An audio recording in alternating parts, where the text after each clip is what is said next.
there, and welcome to Grounded Health and Wellness. My name is Kate, and today I wanted to share an episode with you about how we tap into our yoga practice off the mat.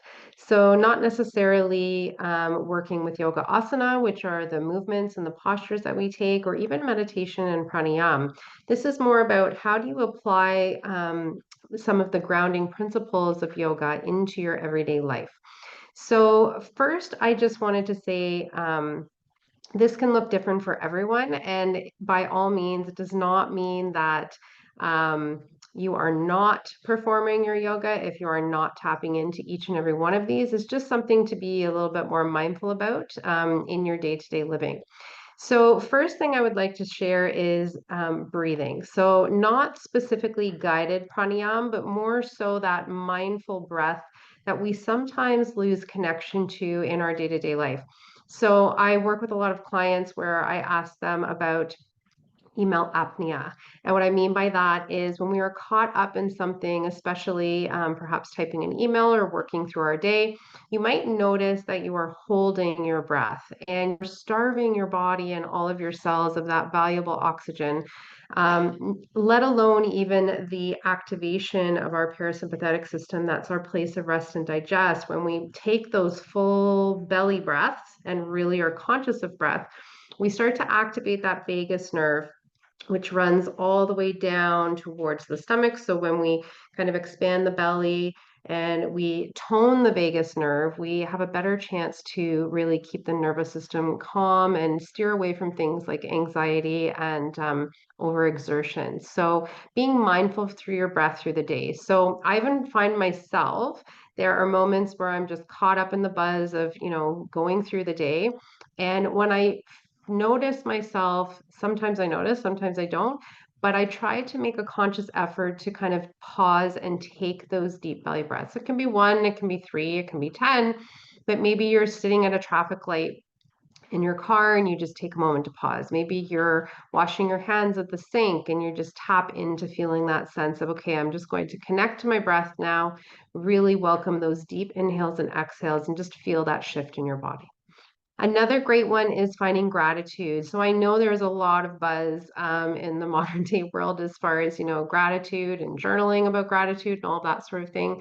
I find that can be a little bit defeating because sometimes there are hardships in our life and it's difficult to come to a place of gratitude. So perhaps it's just finding little ounces of joy in things that you enjoy in your day. So maybe that's the first sip of coffee or tea, or that quiet moment when your children leave for school and it's just you and your home. Maybe it's getting to drop into a good book. Any of those things, try to kind of connect to that feeling of where you feel really resonant and happy in what you are doing in that moment. That can, go a lot further versus sitting down and trying to find gratitude in everything and almost being forceful about finding gratitude, because that can also create elements of stress when we're having to come up with something to think about. Another way that yoga off the mat can be or shows up in your everyday is finding this place of rest as medicine. We are very much in a supportive culture of go, go, go, do, do, do. And this kind of sacred pausing or being able to find rest when we think that, maybe I still have these things on my to do list to do, but I'm actually going to take a break and let my body rest, let my mind rest, go for a walk, sit on the couch, drop into your favorite TV show, whatever it is. Just really honoring that sense of being able to slow down is a beautiful other act, or I like to say act of yoga. So another one could be self-awareness. So this can really touch in so many aspects of our life. So, having self-awareness when, you're feeling an emotion, or perhaps how you're interacting with other people and how they're responding or treating you, whether or not you are exerting maybe boundaries to protect your own happiness and freedom and how that's being received by others. Just all of this kind of awareness instead of just buzzing through the day or the weeks or the months on fast forward without really dialing in to kind of check in with you and what you want and how you're feeling, and really honoring and respecting that variance, because that's going to be different for everyone. And it can really kind of get overshadowed by all these other pulls that we may have in our life.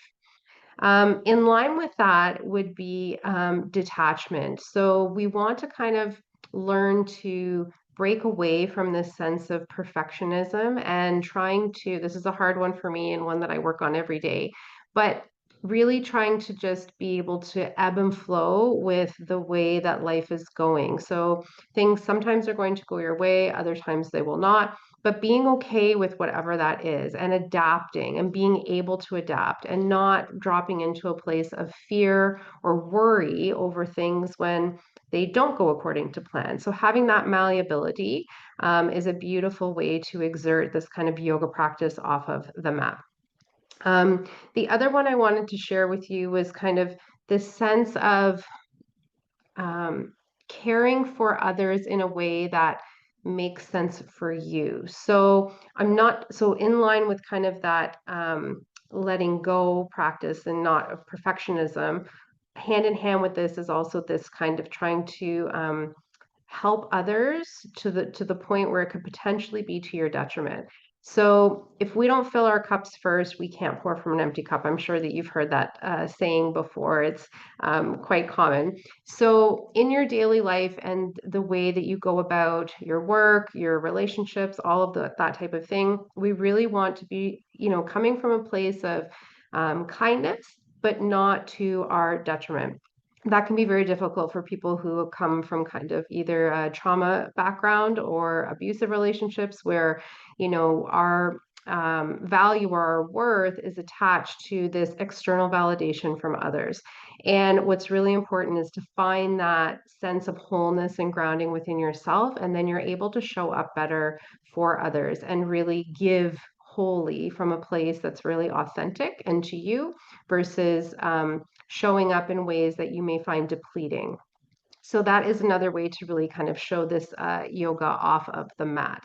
The other thing I would say is when things get really challenging, being able to ground. So whether or not that is an active practice of getting out in nature, grounding, I have other videos on that. I'll link them in the show notes down below.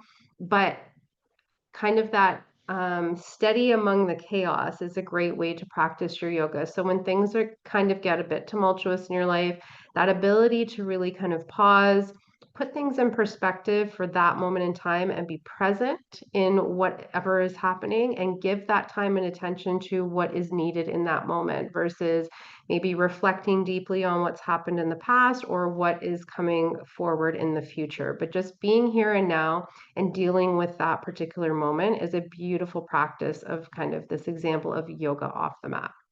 So those are just some of my favorite ones that I like to take off the mat myself, and it is a conscious daily practice.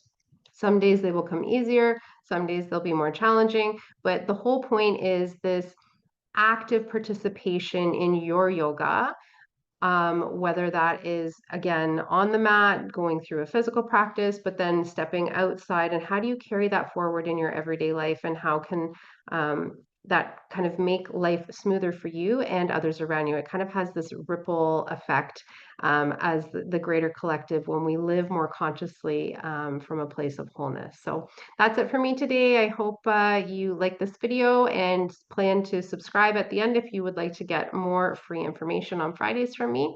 And I'll see you next time.